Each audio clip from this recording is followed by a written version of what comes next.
Hola amigos de YouTube, soy LuckyVlogs87 y hoy estamos en un nuevo video para el canal. Vamos a ver ahora cosas que seguro no viste de los trailers del DLC de Cuphead. Seguro no viste que en el trailer presentado ya hace un tiempo, el inicio y también el final, podemos ver a dos personajes que luego pudimos conocer mejor. Uno de ellos es el reloj que nos espera en el mausoleo y que nos lleva a la isla Tintero 4. En el trailer también lo podemos ver despidiéndose de Cuphead, Mugman y Chalice al principio. También podemos notar que alguien más lo acompaña, ni más ni menos que el pequeño insecto, secuaz del jefe araña. ¿Qué hace ahí? Si se supone que es un enemigo y anda de festejo con todos los amigos de Cuphead, quizás al final se vuelva bueno, quién sabe. Antes de continuar, les quería pedir que si les gustó este video dejen su like y suscríbanse. Esto me ayuda un montón. En la vista panorámica podemos ver a la ballena naranja del mago Mortimer. Sí, ballena naranja. En el mismo tráiler aclara que es una ballena y es la misma que el mago saca de su sombrero para atacarnos en la primera fase de la pelea. Además, cuando el tráiler termina y nuestros amigos se escapan de la isla en llamas con el avión, la ballena es la única que se ve con vida. Se ven piezas de ajedrez desparramadas y fuego, simbolizando la derrota de todos los jefes.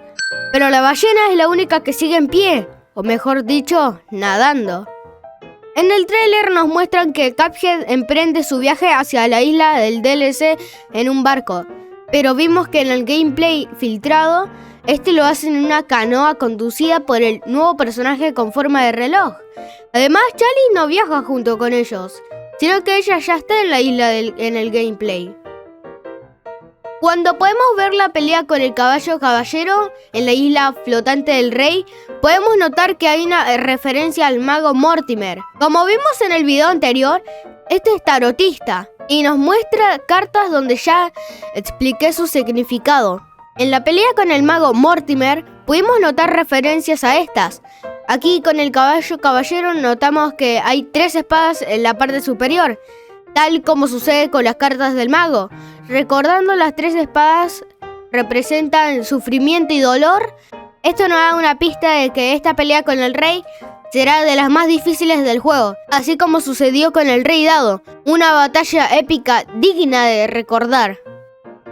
Podemos ver que cuando nos dirigimos a la isla Tintero 4, el sol nos sigue con su mirada en todo el recorrido. No había ni una necesidad del estudio en realizar la animación de los ojos.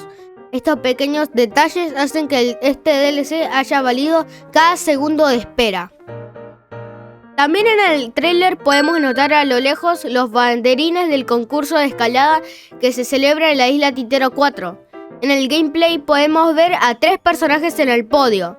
En el primer lugar encontramos a una lámpara de kerosene. En segundo lugar se encuentra una pala la cual sostiene una soga. Y en el tercer puesto se encuentra un hacha la cual tiene un pico de escalador.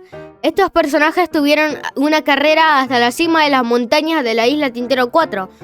Ahora me pregunto, ¿será que se encontraron con el gigante Gloomstone en su camino? Por último, también podemos notar que la animación de Chalice cuando muere es diferente a la de Cuphead. Por un lado, Cuphead se encuentra inconsciente y prácticamente no se mueve. Por el lado de Chalice, la podemos ver despierta agitando sus brazos y con cara triste. Creo que esta diferencia se basa en que Chalice está más acostumbrada a estar en modo fantasma. Por esto es que no se encuentra inconsciente a diferencia de Cuphead.